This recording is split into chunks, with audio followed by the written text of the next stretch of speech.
Welcome to the Pub Date Podcast, the show where two book broads discuss what should happen before, during, and after your book publication date. Brought to you by Broad Book Group, with your hosts Vanessa Campos and Jen Dorsey.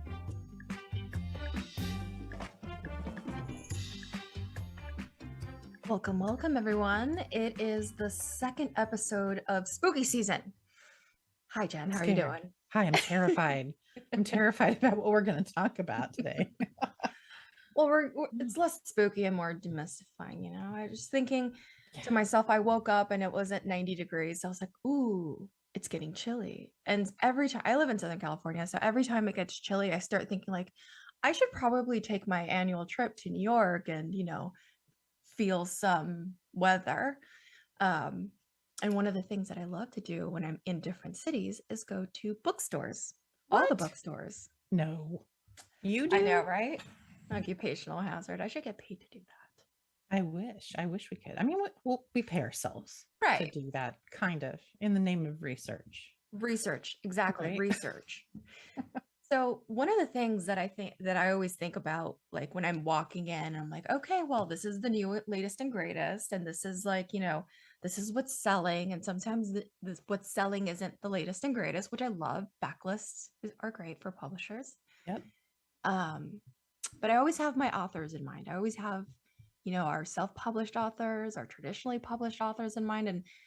And always in the back of my mind, I think, how did the books get here? And how are we going to get our authors' books in the bookstore?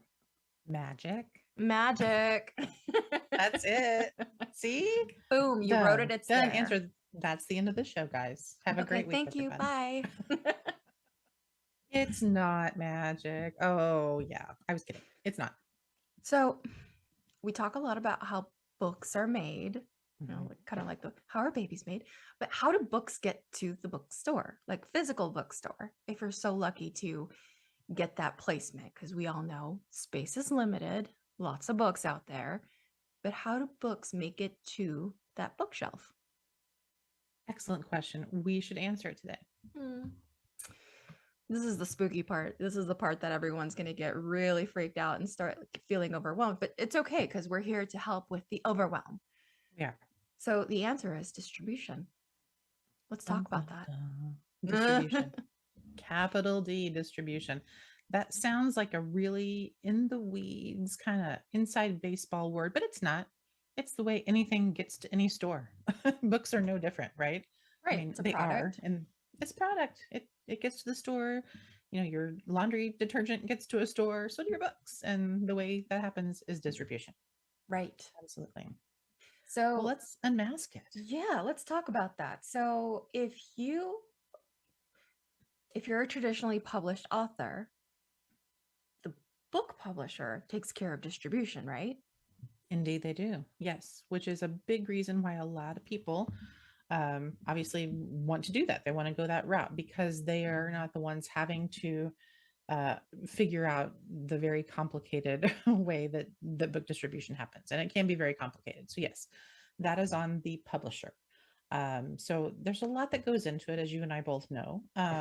So let's dig into it a little bit. Here's the 50-cent tour, all right, or the nickel tour. Even it's the short tour. The short version is that you get a book deal and hopefully you get a nice advance, or at least any advance. It can be modest. You write your book. It goes through all the different stages, editorial and development and design and layout and proofing, and ta-da, then there's a book at the end.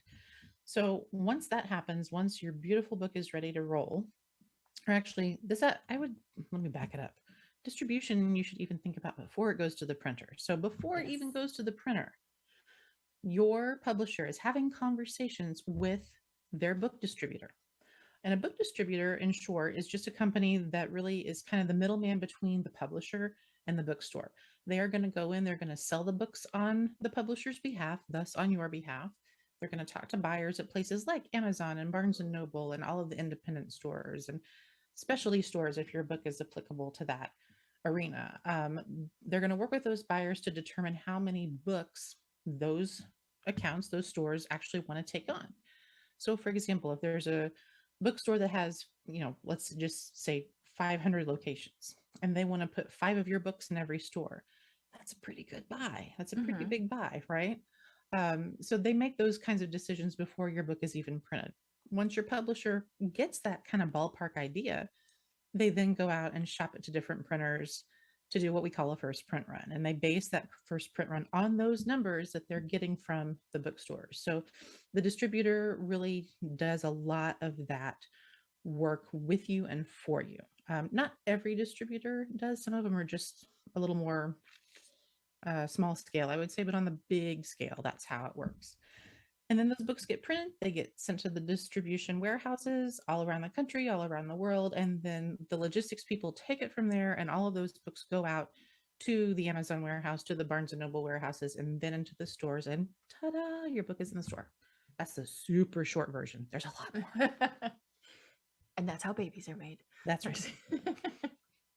Okay, so we work with a lot of authors who are very, very either they don't want to do they don't want to give up their rights, because a lot of people are like, oh, I want to keep my rights. I want to manage the book and I want to, have creative freedom. So they decide to go the self-publish route. Can those authors access distribution in that same scale? No, I know. not on that scale. Not on that scale. There are, and let me preface this by saying there are all kinds of distributors. I can't talk today. Distributors. They're the great big ones like Ingram, whom we worked with in the past, and we love working with. There are more mid-sized ones. There are some that specialize in very small publishers. National Book Network is a really good example of that. They work with pretty small publishers who maybe only do a few titles a year, or have maybe a slightly smaller catalog. So then there are like kind of mom and pop homegrown distributors and wholesalers, who are willing to work with self-published authors. But it's very difficult as a self-published author to go and play with the big boys. And so, you're left with two possible scenarios. Either you're out knocking on doors trying to be your own salesperson, and you're warehousing your own books and you're shipping your own books, or you're working with a really, really small wholesaler slash distributor to help you do that. But those deals they're hard to find. And again, not to say that they cannot happen, but I think if you don't understand the book business and you don't know how it works, you are at a real disadvantage to try to get out there and get your book into distribution if you're not working with a publisher. And keep in mind too, you don't have to be with a big publisher for distribution to work. I mean, places that are as big as Ingram work with really small presses as well. They work with all kinds of publishers, but they work with people who are in the business, who know the business. Right. But let's say that, you as an author, you're stubborn and you want to figure it out on your own.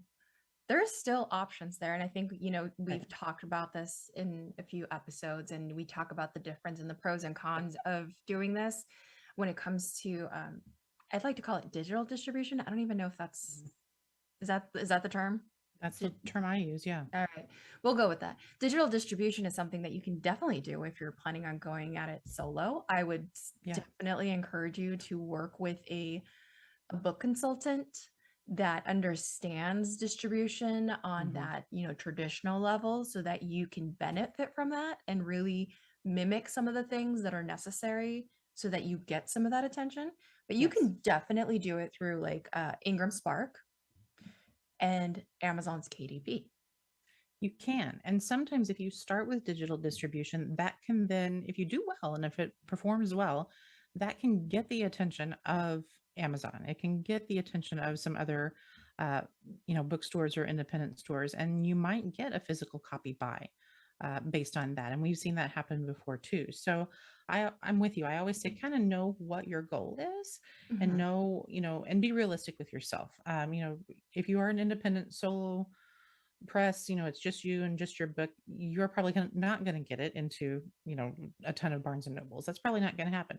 But yes, you can absolutely get it digitally distributed through all of the channels and get it out there, and then start building a reputation. And you and I know a lot of people who either solely distribute that way, or they started that way and then it turned into something bigger.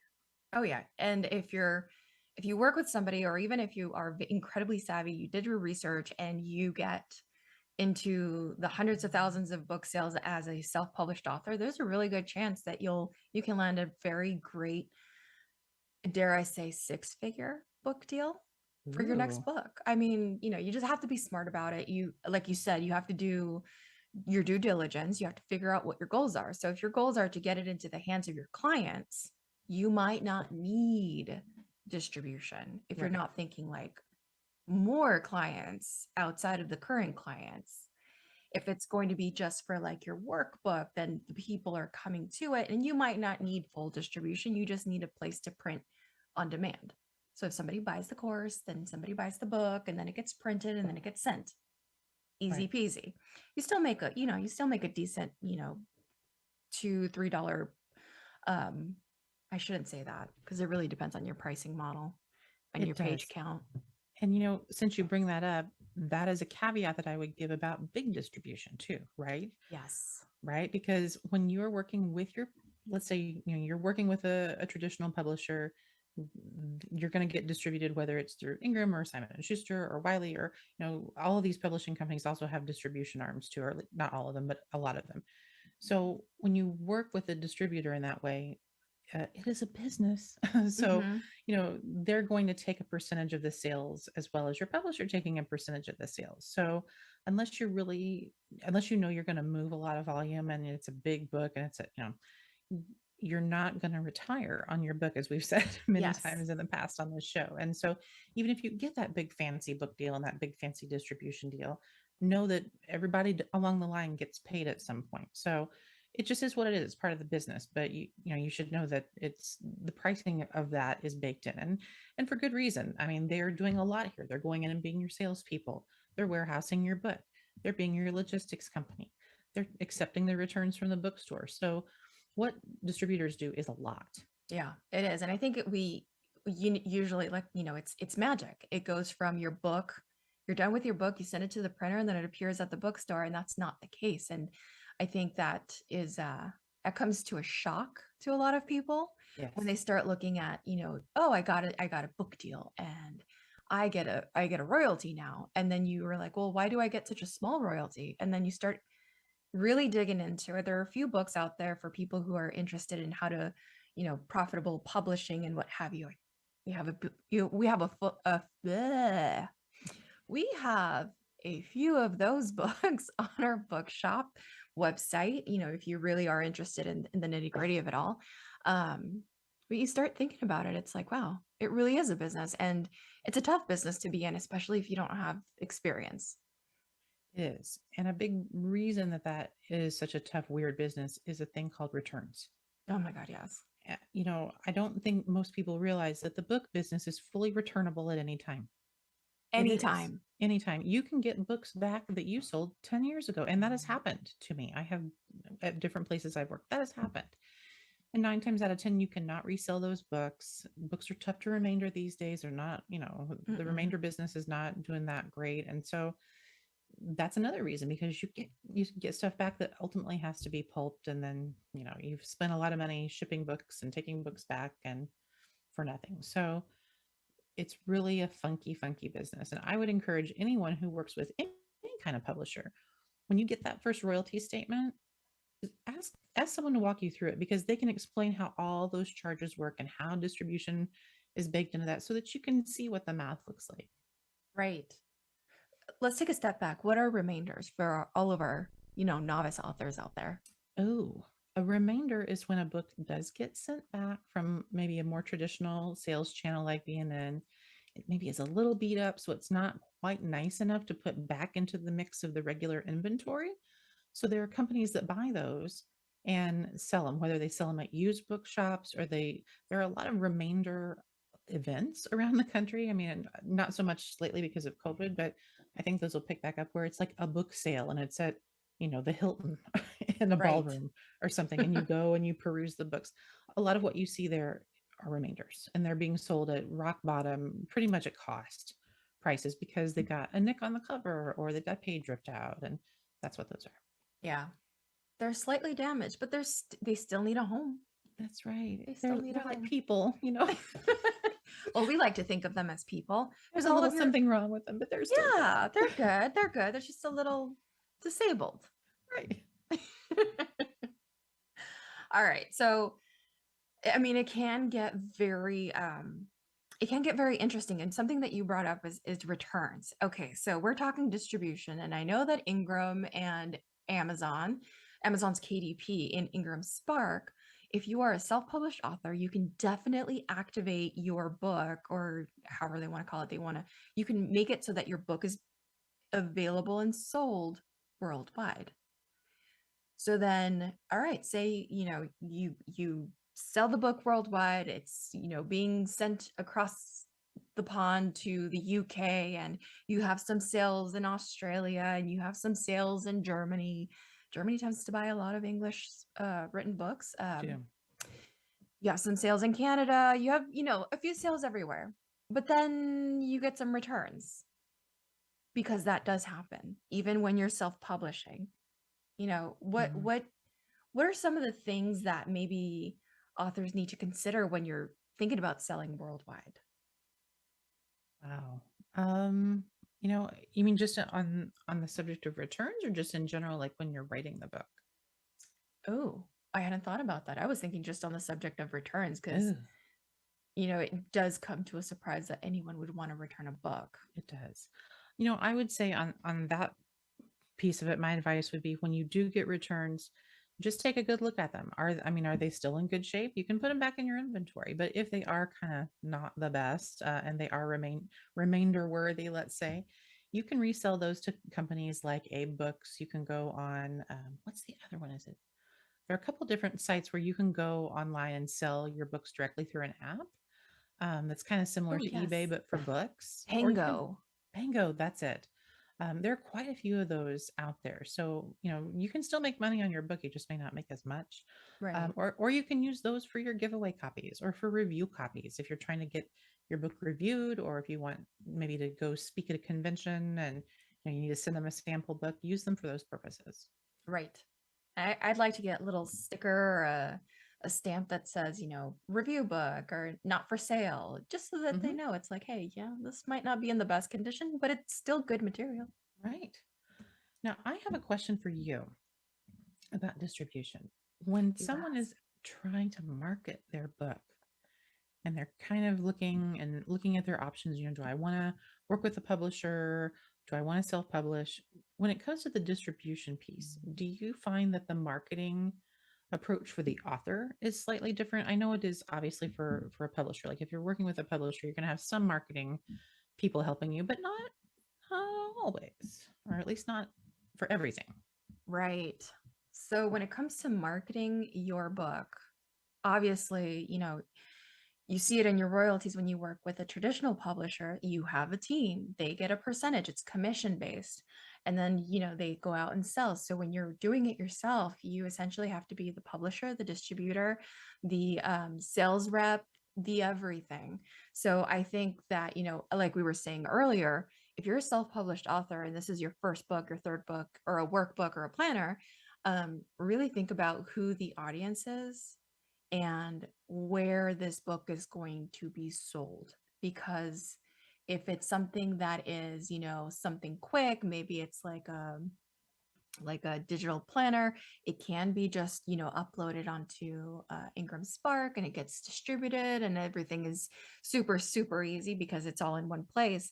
I would say that if you are looking to do marketing for a book that is intended to create more clients, then I would definitely consider a larger distribution. I love Ingram for this reason, because they allow you to do more than just the 6 or 7 keywords that Amazon, does for you. And Ingram will distribute to Amazon, the Mhm. libraries, the independent bookstores, all of the places that you didn't even know you could sell books at. It's pretty great to tap into that. But keeping that in mind, you have to be smart about how you set up your distribution. So you can set up your distribution to be worldwide. So if you already know that you're speaking in Australia, you're going to New Zealand, you are that type of author, then it's worthwhile to turn those things on. But then you get into the returns, and I think Ingram does a really good job of being very transparent about the fact that you can include like returns allowed, but then they get destroyed, which may make sense if you're seeing a lot of sales in another country. You don't want to print them there and then have them shipped here, because that's a cost. Right. Everything adds up. Everything is money. Everything's money. It is. And speaking of money, we only have just a minute left, but I want to ask you, can you explain what marketing co-op is? Because that kind of is woven into the distribution piece too a little bit. Oh yeah, so marketing co-op is a very interesting thing. Amazon has their co-op, and then you have like smaller distribution and library co-ops that you can kind of have your publisher nominate your book for. So it means like it's an extra push during, either a campaign. A lot of libraries, and you'll see this, we have like National Hispanic Month, Diversity Month, BIPOC Month, the holiday season, gift season, etc. So there are a lot of opportunities that are easily available through distribution, that I think that if you kind of tap in, if you are a self-published author, I mean, watch the retailers and what they're doing, watch the bookstores and what they're doing and what they're celebrating, because I think that you could still piggyback on a lot of those things. And co-ops during with distribution, there is a fee, of course, and when you're doing it yourself, there's a fee of you doing it. So right. And basically marketing co-op is it's kind of pay to play marketing within various stores, right? So like if B&N is doing a special end cap for something, you have to pay to be a part of that. They don't just let you do it, right? The tables are paid. Tables, airports. Oh my God. Well, that's a whole show. That's a whole show. Tune in next week when we talk about airports and why those bookstores are super expensive marketing. Yeah, seriously. We'll talk about it. Is. We will. That's a good show. Yeah, that's a good show. Yeah. All right. So I think I'm officially spooked out. How about you, Jen? I'm terrified. Yeah, let's do it. Let's go sell some books. Woo! Terrified in all the best ways, though. Yes. Absolutely. If it doesn't scare you, it's not worth it. Bingo. Absolutely right. Well, I'm scared to tell you, but our time's up. So Boop, boop. This ends the show, but we will be back in a couple of weeks to talk more.